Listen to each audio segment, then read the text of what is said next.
Good afternoon and welcome back to what I would normally describe as the black belt panel of the day. But as of 5 o'clock yesterday, thanks to Rishi Sunak, this is now the most important and most interesting and most compelling discussion you'll hear today, because there's big news coming, and these are the four people who can help us discern it. So in order of proximity to me, we've got Matt Goodwin, who you may recognize. He's a professor of politics and international relations at the University of Kent, the author of the best-selling Voice and Virtue, The New British Politics, and he's big on Substack, so do look him up.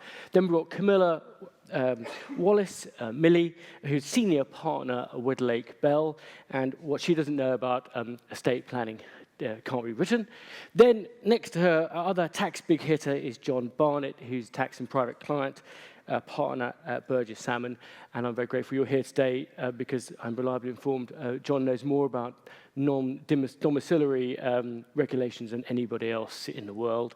And then furthest from me, we have Julia Hope, who's the CEO and founder of Innovate LSO Solutions in Barbados, and you're a director of Invest Barbados as well. Please give our panel a welcome.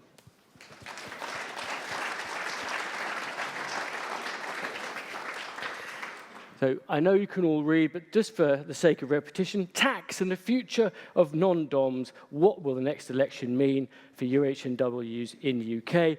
We're going to have two big chunks, one on non-DOMs and one on what else we can expect from the massed cohorts on the government benches of Keir Starmer and Rachel Reeves. First, we'll ask Matt for his assessment of what's going to happen on July the 4th and what happens when we wake up on July the 5th. Well, firstly, thank you for inviting me along. The first thing to say is, no shocker here. We're heading for a change of government. There's a 99% chance of a Labour win of some description. Now, whether that's a hung parliament, a sort of Labour minority government, Labour coalition, Labour-led coalition, or whether that's a Labour majority remains to be seen. Labour will have to be 12.5 points ahead to win a majority because they did so badly in 2019. Rishi Sunak, if he's going to pull a rabbit out the hat, will need to be 3.5 points ahead to win a surprise 1992-style majority.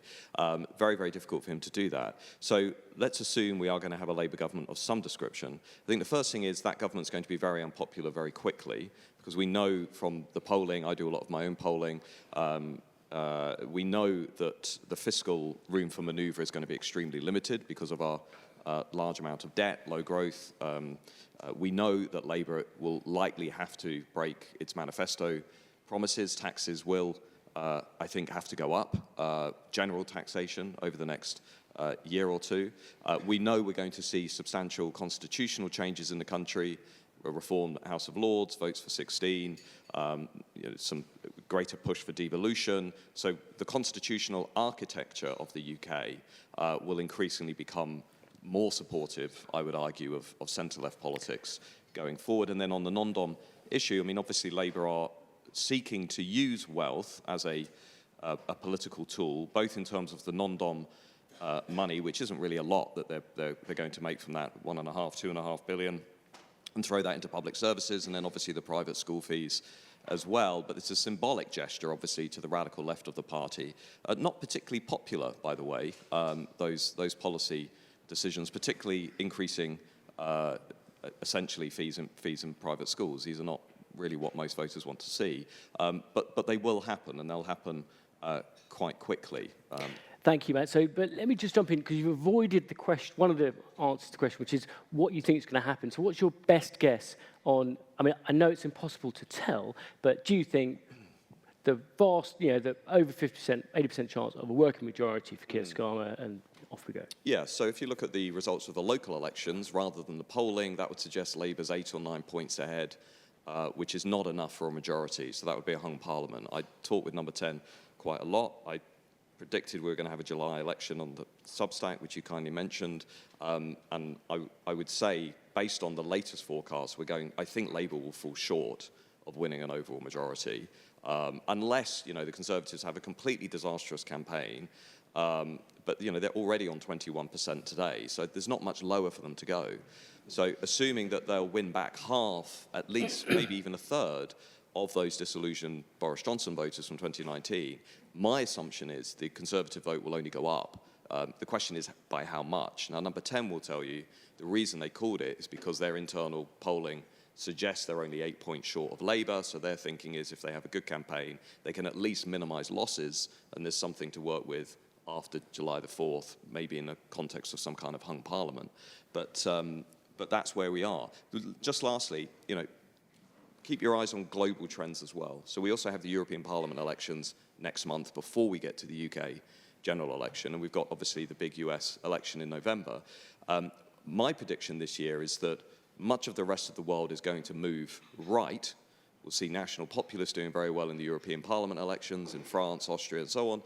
My working assumption currently is Trump will win in November and we'll be back in the White House.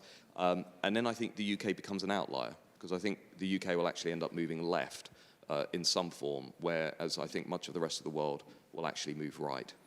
It's probably only a small move to the left, though, isn't it? Which is the main complaint of the well, there is no meaningful difference between the big two, right? Yeah. I mean, the problem with the UK is we've got big state, high tax, large-scale migration, Brexit. That's what you might call the new Westminster consensus, right? Not much productivity, GDP per head's going the wrong way. We don't have much innovation, dynamism. Nobody's got a serious growth strategy in this country for the next 10, 20 years. I don't need to tell people in this room that. And we are, I would argue, more anti-business than we were before Brexit. I mean, the tax rates are too high. So I'm not making a party political point. I'm not left or right, whatever. But where's the next Margaret Thatcher, in the sense of where's the next conviction politician with a radical blueprint for changing the economic model and our society and meeting the new challenges of the 2020s, on the left or the right? Because I think this election is going to be the none of the above election. Voters are fed up and frustrated with everybody in politics at the moment. And I think one of the big stories on July the 4th will be apathy, will be the number of people who simply don't vote at all at this election. Brilliant. Well, let's take a deep dive into the non-dom issue then. John, could you spell out for us, because not everyone in the room is going to be as close to this topic as you are, how Britain's non-dom regime is changing as of the budget, and what we know is going to change further, and what might happen if and when Labour get their working majority? Yeah, so I'm not sure where people have been for the last 2.5 months if they hadn't spotted that something is happening to non-doms. But broadly what's happening are four things. First of all, domicile is going as the factor that connects you to the UK for tax purposes. It will now be based solely on residence. Second thing that's happening is the remittance basis is going. Those are the rules that say non-doms don't pay tax on their foreign income and gains until they remit them to the UK. Then in place of that, we're going to get two things. We're going to get a new 4-year rule for new arrivers. That's people who haven't been in the UK for the previous 10 years. And they will get a complete exemption from tax on their foreign income and gains, rather than this rule about whether or not they remit it. And then for inheritance tax, still subject to consultation, we're going to get a new 10-year period. If you've been in the UK, if you've been resident in the UK for 10 years, then you will be subject to UK inheritance tax, and it will take another 10 years of non-residence to lose that status. Then on top of that, there's various transitional rules, which is a technical detail probably too far, just to ease people into the new rules. And is there a consensus with Labour on that, or? Yeah, so a lot of clients we're seeing at the moment are saying, oh, we need to wait to see what Labour are saying on this. Actually, Labour have said they agree with pretty much all of that. There's one small transitional rule they don't agree on, and they don't agree about trusts, which I guess Mill is going to come to in a moment. But yeah, broadly, Labour and Conservatives, 95% agree on this new regime. Okay, so Camilla, is there any clear blue water on the issue of IHT and the non-dom regime, or is that trust and the non-dom regime? Remind me. So I think the main bones of contention are the 4-year and the 10-year. Then came Rachel Reeves' announcement where she said, by the way, anyone who's going to put all their foreign assets into a trust before April 25, that's not going to work. And we will not give any protection for those assets. And in fact, what we call excluded property trusts, which are trusts set up by non-domiciled individuals, containing foreign assets, which are then protected from inheritance tax for all time. It's seriously generous. A wonderful bit of planning. Get excited about it regularly. But those trusts will no longer work. And this really was the nail on the coffin. This was the straw that broke the camel's back. So for a week, we had clients saying, 4 years isn't long enough to relocate my family. That's a serious decision.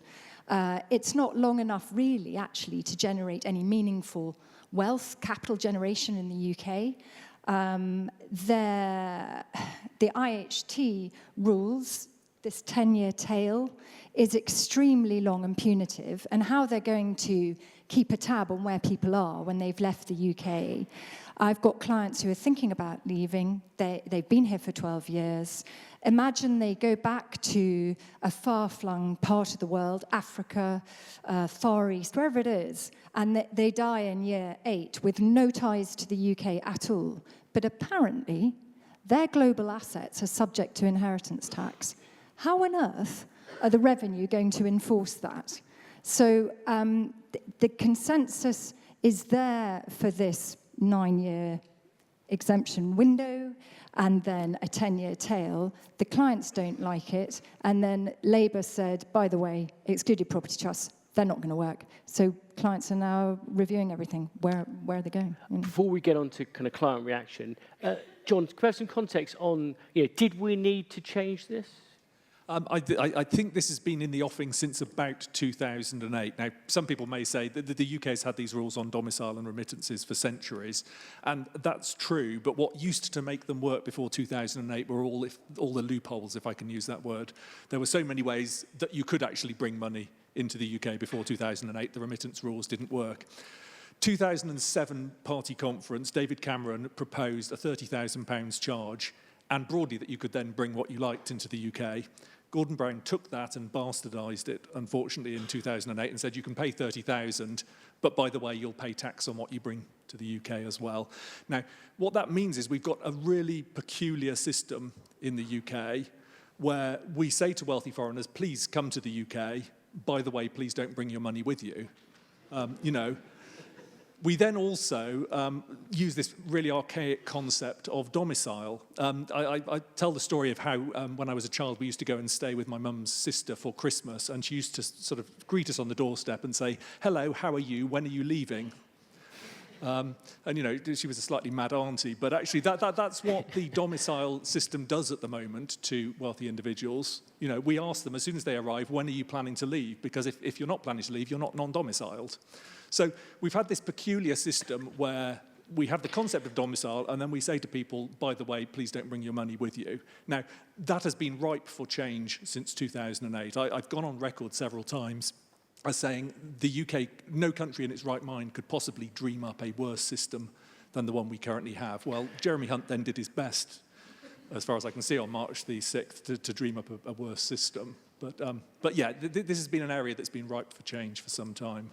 Now, Matt, out of interest, what is the political motive driving this decision to eradicate an established process we've had since 1799? Why has it come to a head now? Is it just because of who the Prime Minister's married to? Is it?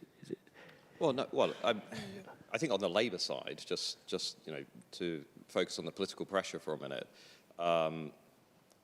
We've got competing pressures on both parties, particularly on the Labour Party. You've got Keir Starmer still trying to manage the Jeremy Corbyn legacy, which is a serious one. Now he's got a new problem in the form of George Galloway, which is not as significant.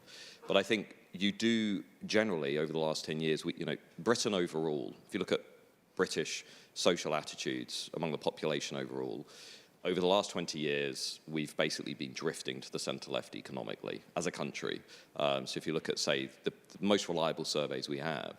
But I think within that, the Labour Party and the activists have been especially sharply moving to the left. And I think the Conservatives have also drifted away from what we might call traditional fiscal conservatism and free market economics, and they've been more comfortable with big state and being more sceptical about wealth creation and business, and we've seen that with Boris Johnson. We've seen it in the post-Brexit environment. I don't really think we have champions of industry and wealth creation in the way that we once did as a country, and I think that's finding its expression through these policies. Okay, so let's just move to what UHNWs are doing now about it. Camilla, do you want to start? What are people saying to you on the phone or over email? Where should I go? And actually, I had that just this morning. I had it yesterday. We've been hearing it a lot, even since the budget was announced. We've been saying, hold fire. Let's just get a grip of the situation. It doesn't mean do nothing. It doesn't mean tread water. What it means is get your ducks in a row. So what we've been doing with our clients is not rushing around and setting up a new excluded property trust, because Rachel Reeves has put the kibosh on that. But sit down with accountants to crunch the numbers, the detailed numbers, and work out what your tax liabilities are. Get specialist advice, see what you can and can't do, see what reliefs are available for you. There are these transitional reliefs in the first year, a 50% discount on income. There is a reduced rate of tax at 12% for 2 years on whatever you bring in that's historic, which is a complete joy, because at the moment we have the most hideous rules for mixed funds. I always have to sort of, do it in the morning, don't do it in the afternoon, or just get somebody else to do it entirely, because mixed funds and remitting mixed funds is a right old headache. So for 2 years, you can bring in historic income and gain that's not been taxed, provided you've claimed the remittance basis, and that is at 12%. And actually, a client this morning was thinking, that sounds quite good. And so when you rebase your capital assets to 2019, when you look at this 50% discount in year one, when you do the 12% for 2 years, and John's got some great ideas about that, and he will tell you later, Chartered Institute of Taxation, temporary repatriation facility, they've got much better ideas. And actually, we've now got time for some of your brilliant ideas to be adopted. So clients are looking at that, seeing whether it's feasible to stay. And the other bit of number crunching that they're doing is day counts. How many days can they be here without being resident? Now, the residence rules are going to become seriously important. They already are. Before 2013, we had quite a holistic subjective regime looking at case law and revenue guidance, known as IR20 and then HMRC6. Lots of guidance, and it was on a case-by-case basis. Luckily, we now have a residence test set out in statute, 2013. So it does make it a little bit easier, although the legislation might be short, but the guidance is not. So there's a lot to read, but they are working out how many days can they spend in the UK without becoming resident. All of this leads into looking at the technical and financial side of things against the human side of things. And my clients are now working out how much they value their children's education, how much they value their marriage, how much they value their children's schooling, because those that have been here for more than 4 years have got really happy children at school with wonderful friendships, and the thought of whipping them out to an international school elsewhere because they've got a liquidity event coming up in 25, 26, which might trigger double-digit millions, is quite the question for a parent. What is it worth? And then if they leave the family here and go non-resident themselves, ordinarily, when we're looking at this, they'll be stuck with 45 days. And 45 days for any marriage is challenging. And I've seen husbands give up in year 3 because their wives are saying, enough's enough, just pay the tax. Otherwise, I'm going off to Mishcons. Sorry. Okay, that sounds like a tough sell at home, doesn't it? John, I mean, are your clients voting with their feet? Is anybody left yet? I think it depends very much on the client group. So we did have one billionaire client who literally, on the day of the budget, March the 6th, got on his private jet with his wife, with his children, with the private tutor, and flew to one of his other 17 houses in the world and said, I'm not coming back. Now, if you're in the billionaire class, you've already got the houses elsewhere, you've got the private tutor for your children, you've got the private jet, you can leave straight away. I think for most other groups below that, it's not an immediate decision to leave. You've got children in school, as Millie said, you've got spouse issues to contend with, you've got a business to sell, you've got a house to buy. It's a 2-3 year decision to move. I think in a lot of cases, I was struck this morning particularly by the property panel where they talked about the billionaire going up in the lift and he's only in the property for 90 days and the other people are using the swimming pool for him. And actually that struck me as absolutely right. A lot of these people will make themselves non-resident, but that doesn't mean they won't be in the UK. And I think, yes, if you leave spouse and children behind, it's probably 45. But if you can take spouse and children with you, or you're that bit older, your children are past school, it'll probably be 90 days in the first couple of years and then probably 120. So you'll be able to spend 3-4 months here in the summer, go to Wimbledon, go to Chelsea Flower Show, all of those sort of usual things. So I'm not sure we're going to see the absolute mass exodus, but I think we will see more people making themselves non-resident. And what are you telling your client? What advice are you giving them?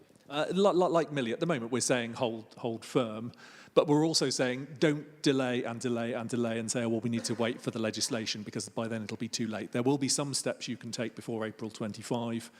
And we know enough about the shape of this already, pretty much, that you should be getting ready to take those steps now. And obviously, this is the special sauce that you sell for great cost. But what are those steps in the loosest form? Look at trusts you've got. Look at rebasing assets if you're not going to qualify for the automatic rebasing. So you may need to buy and sell assets. We've certainly got one client who's got about 300 line items of something standing at gains, something standing at losses. Again, realise the gains at the point they get to the highest while they're still on the remittance basis. Don't realise the losses because you'll probably be able to realise those next year. Think carefully about whether you want to make income and gains this year that you'll be able to remit next year at 12%. Plenty of things that you can be doing already. Brilliant. Thank you. Julia, come to you. So, there's 60,000 non-DOMs in the UK. Many of them will have families. So there could be 250,000 people up for grabs here. Has the phone been ringing hot in Barbados? So that would double the population of Barbados in an instant, Yeah. which would be great. We haven't seen a knee-jerk reaction to it, and we wouldn't really expect to. Based on obviously what Millie and John are saying as well, these decisions take a lot of planning. The information that people will already have to hand will be whether they have visited Barbados and whether they like it as a jurisdiction. But the human element of this is the key one. It's got to be something that they actually want to do. It's not just about the tax. It's not just about making that snap decision and leaving. Although I'm sure we may well have a billionaire or two who can jump on their plane and just come across and spend some time at Sandy Lane or somewhere, nice and exclusive. The decisions that have been made in an instant have really been related to corporate tax decisions. So I think about 2017, there was a change to hybrids, corporate taxes, and we were setting up structures overnight in Barbados. But that's not because it's got anything to do with a person or their family or their children. It's purely from a corporate standpoint. So it's not something we would have expected to see immediately. And in fact, at the moment, we're getting a lot of inquiries from Canada, and I think that's due to political changes. So let's wait and see what happens after the election as well. But well, look, before we turn to the politics of this again, as the UK is patently becoming somewhat less attractive to a certain wealth demographic, where are people going?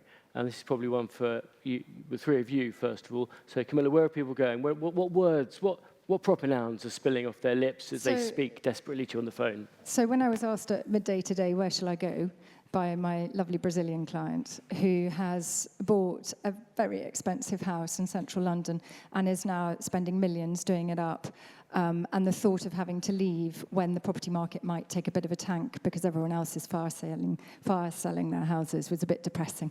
I said to him, look, it really depends, and John and I have mentioned this to each other, it really depends what you like. So some people like mountains and skiing, and some people like glitzy stuff. So Monaco and Dubai, it's great for them. And others like islands and sailing.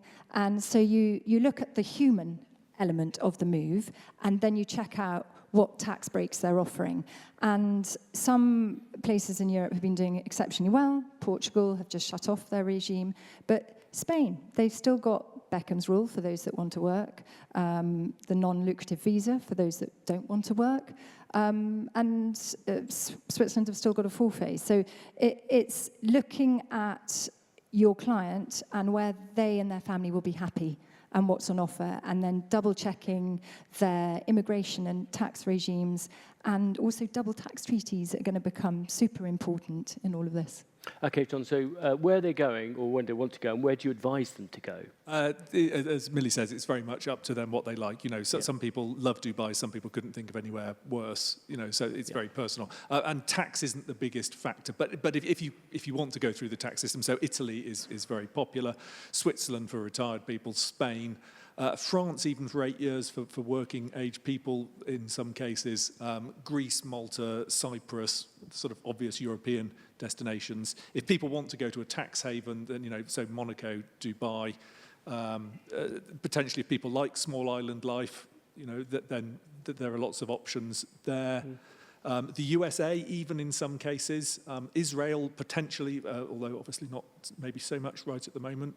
You know, and there's a new one every week, so just keeping on top of it is difficult sometimes. We're shutting down, and everyone else is opening up. And that's Let's go quickly for the offshore perspective. Is it there an offshore perspective that the UK is shutting down?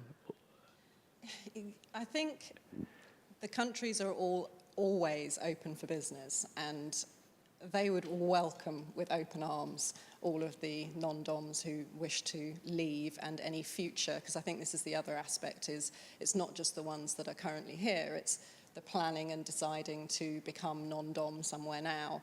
Are they going to choose to come to the UK, or are they going to be thinking, let's look abroad, let's look somewhere else? But there are so many issues at stake for the individuals that they need to think about, and obviously they're not going to go to a less favourable tax regime. But one of the considerations, and speaking to some of the people here today, is whether there is the golden passport regime, the citizenship by investment, where they're granted passports due to investing into the country, which is enormously great for the actual countries. Barbados is not one of those, because it's a huge amount of income that they can get for that. Or whether they're happy to do a residency program, which is what Barbados offers. It doesn't offer the passport, but offers residency, permanent residency, and there is a path to citizenship, but it's after a good period of time. So that's another dimension, whether or not you're also looking to acquire alternative citizenship, isn't it? Okay, let's turn to the big chunk. We've really over-talked on non-DOM, so we've only got 17, 18 minutes left, so we're going to do the next bit quickly before we turn to some questions.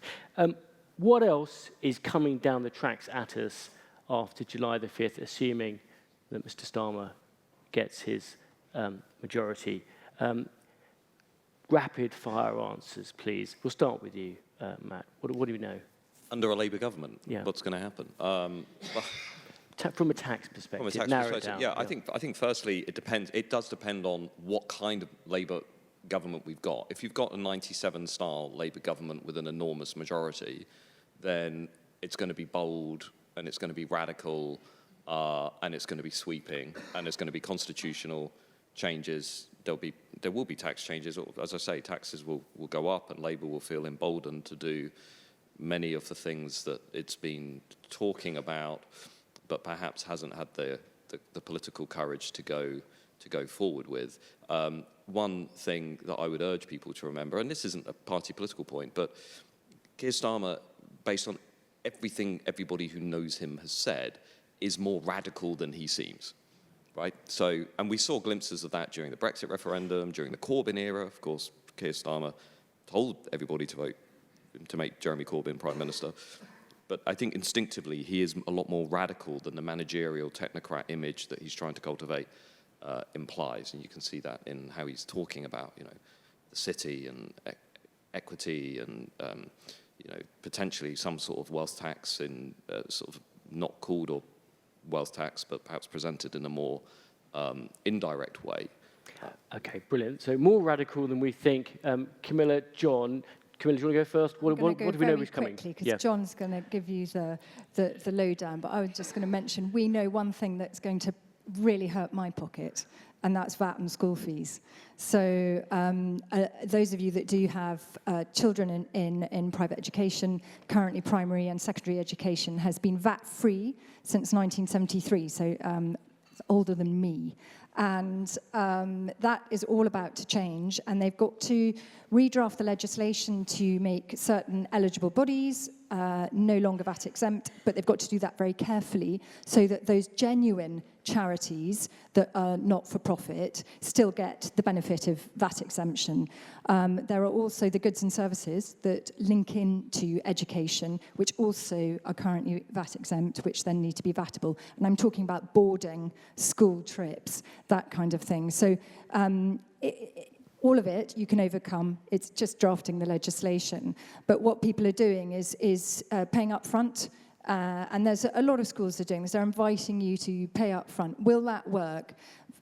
Just quickly, VAT is chargeable at the point of delivery of the service.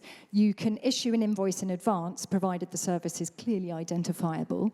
And in this case it is. The education is identifiable and ongoing. But the position is debatable. So anyone in the audience who's paying in advance, hoping to avoid it, expect extreme pushback on this. But it sounds like the private school system is about to need wealth managers like never before if everyone dumps. Yeah. It's a 2019 Yeah. Labour manifesto. Yeah. It's coming. Fine. John, what else are Labour going to do? Income tax? I mean, capital gains, corporate tax? Yeah, they've been remarkably reticent about the things they have announced. There's basically three: non-DOMs, VAT on private school fees, and carried interest. Those, so taxing that at income tax rates rather than capital gains tax rates. Those are the only three they've announced. In terms of what they have said they won't do, they've said there won't be a wealth tax. And to be honest, having served on the Wealth Tax Commission, a wealth tax is unimplementable. And I really don't think that's going to happen. They've said no to a mansion tax. They've said no to capital gains tax rate increases. And they've said no to increasing the top rate of income tax. Now, where are they going to get the money from? They're going to have to do something around the edges of that. One of the things they have said around the edges is they are going to fund a lot more revenue inspectors to clamp down and do a better job. And given the state of the revenue at the moment, actually that's no bad thing, because at the moment you can't get an answer out of the revenue for about 18 months when you write to them. So actually just getting the tax in a bit more quickly might not be a bad idea. Anything else that we can guess at? I mean, do we think income tax? I think there's some more. Sorry, they need 30 billion quid, don't they, at a minimum, and then they're going to then have other spending commitments on top. Yeah. So just going back briefly to non-DOMs, I think there is more they could do around the edges of non-DOMs that probably would get them another 1 or 2 billion. It's not going to be a big number. Capital gains tax, actually, which might not be unpopular. You know, for instance, they could make 4 years into 7 and actually start charging people a sliding scale. So I think there's a bit more they can do around that, which wouldn't necessarily be that bad, but would raise some more. I think they can probably do some stuff around freezing rates and allowances, but with tax reform generally, capital gains tax, inheritance tax, all of those taxes around the edge just don't raise any money. There's 3 taxes that raise money, which are income tax, VAT, and national insurance contributions, and the only way you can do it really is to freeze allowances or raise rates on those. That's the only sensible tax. And they make up about 3/4 of all the tax. At least, if not more. Yeah. Okay, let's move to the last question then. What damage do we think what Jeremy Hunt has announced and what we expect the Labour Party will do? What damage do we anticipate it'll do to the wealth management sector in the UK and then to the UK economy as a whole? No small subject, a minute each, please, if you would. Well, let me do the UK economy. We have 2 main political parties, neither of which are actually addressing the underlying structural problems in the UK economy, right? So that is basically the big problem. Nobody's talking about the growth plan. Nobody's talking about productivity. Nobody's really talking about what we're going to do about our debt. We've got a debt to GDP ratio of 98%. So the interest payments on that is enormous, which is why Labour will have to increase taxes across the board. And I just think when you look at what damage can be done, I think it's this inertia in Westminster. And this is one thing briefly about the Liz Truss experiment, right? Disaster, everybody agrees that. But there's one thing about the Liz Truss experiment that makes me very nervous, which is that as a country, we're no longer capable of even entertaining radical economic change. We are now so scared of debating anything that deviates from the status quo that it makes me wonder how on earth we're going to actually rebuild UK PLC, because we can't seem to even contemplate a radical break from the orthodoxy. Okay, Camilla, so how damaging are the latest initiatives to UK as a wealth centre and the wealth management sector? So from a private client perspective, what we're seeing is that clients that might have relocated to the UK may not relocate to the UK. That means they're not spending their money here. We're not open for business. And that has come about from Brexit, really, and now non-dom changes and great uncertainty. Putting tax on school fees, that VAT will apply to foreign students as well. For the first time. Shopping in the UK now, you can't do your VAT-free shopping in Knightsbridge. All these little things add up and make the UK unattractive. When we look at the art market, we see that New York is just gaining for those major sales. When we look at listings, we see companies delisting, and we see, again, the US gaining traction and getting some of those bigger deals and IPOs. So it's happening, it's coming. I don't know what the solution is. We need to be more competitive. Okay, John, so how much damage will it do to your business, do you think?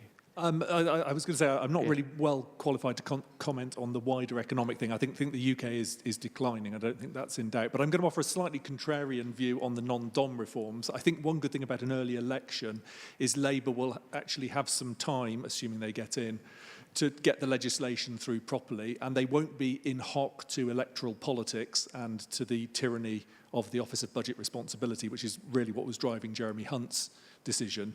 So I'm vaguely hopeful that Labour, who we are in conversation with, and the professional bodies, might actually realise that there are some different things they can do with better data.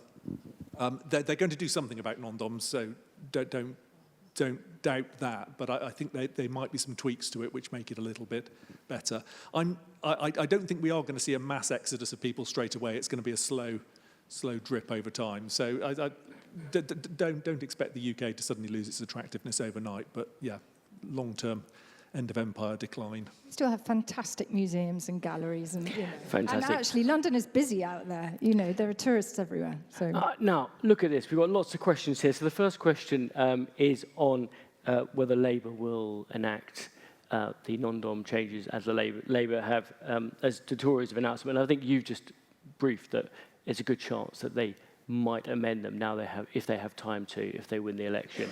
Would that be your... I think they may tweak them. So there was a big debate before the budget about whether 4 years or 5 years was the right length of time. There is some economic analysis out there which says that 5 years is better than 4 years. The problem was they didn't have the data, so they couldn't get it through the OBR, and everybody in the Conservatives is petrified about not getting things through the OBR after the Liz Truss experience. Labour won't be in that position. And they also don't have data about what happens if you don't have a cliff edge at the end of that. You have a slight tailing off. Again, some of the academic economists say that would be a good thing generally. So I could see Labour introducing, maybe a 7-year period with a runoff rather than a 4-year period. It'll be tweaks around the edges like that. The basic design of this is still going to be that non-doms. Several people are asking, whether what the Portuguese programme is that you referred to. The non-habitual residence regime, which has now shut down. So they've still got other visas available, but that was an incredibly popular one, which they're now not accepting applications for. Now, I'm just going through, do we have any questions with people like to do in the old-fashioned way with a roving mic or a booming voice? You, sir.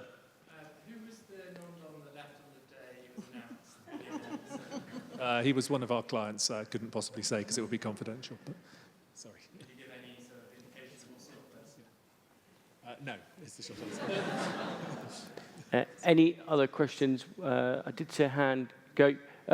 Right at the back.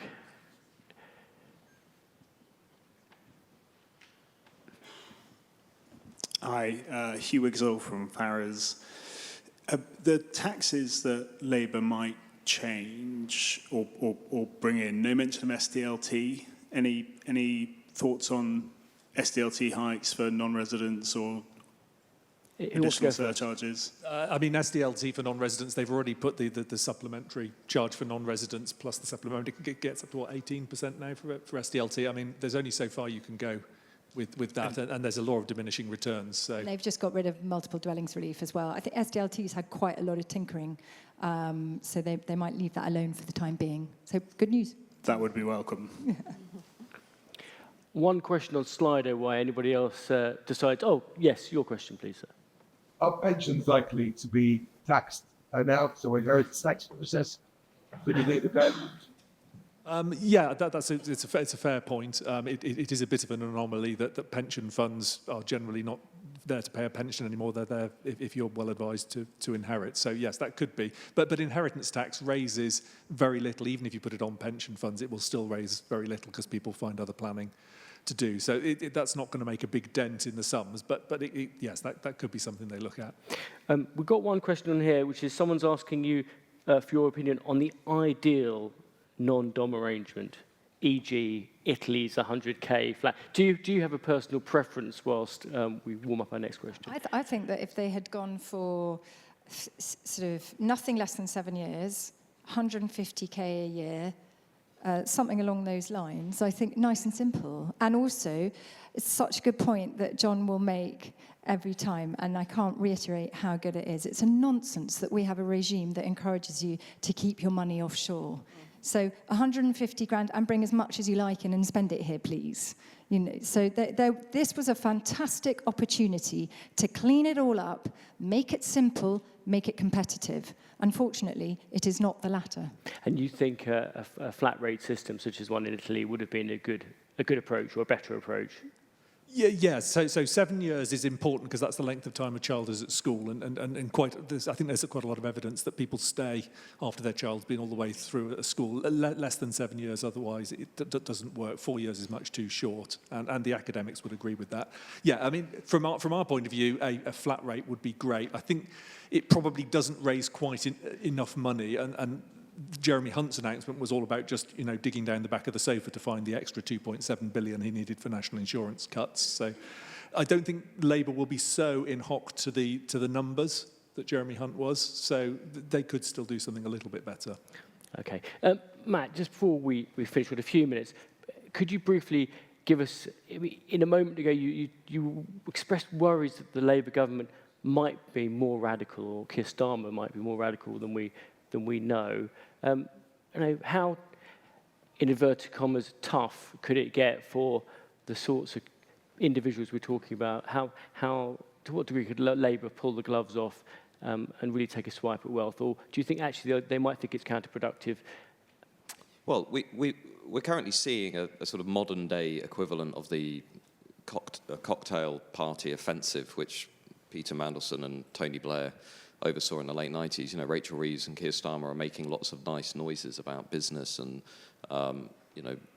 London and helping to drive the economy and so on. But we also know that the current incarnation of the Labour Party is more radical than the version in the mid to late 1990s. We know that there's enormous appetite for using power in a more fundamental way. Labour's always been better than the Conservatives at using power to change the infrastructure and architecture of the country. I mean, that was a message of New Labour. They go much further in constitutional changes and rewiring the system than the Conservatives really do.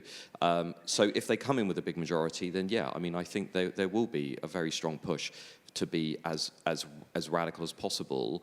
But also, this is a very inexperienced Labour parliamentary party as well. There's only one Labour politician that has ever had any significant senior experience of governance.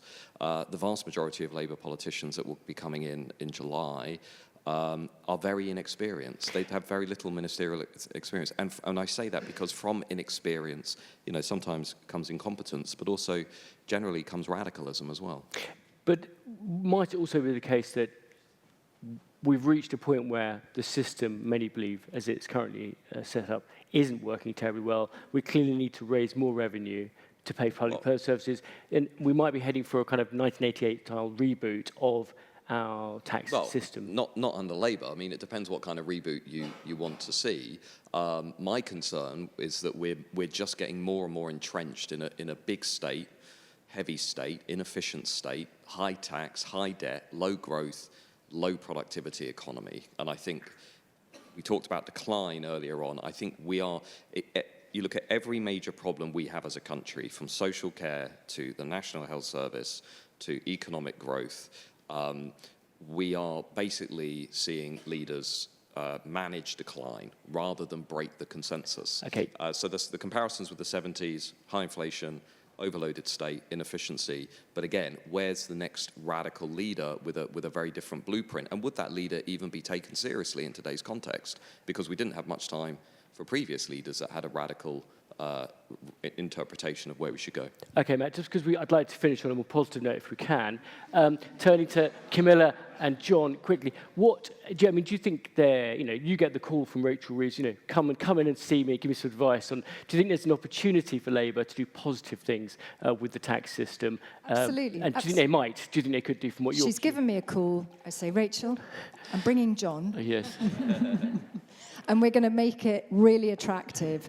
I'm going to do the sales. John's going to do the technical stuff. And together, we're going to get people coming to live in the UK, willingly paying tax, raising revenue to get rid of the big state, make things efficient. It's all doable with the right people around the table. How about that? I think that was incredibly positive. We are in the red on the timer. Please, ladies and gentlemen, we're over. Say thank you to our panel.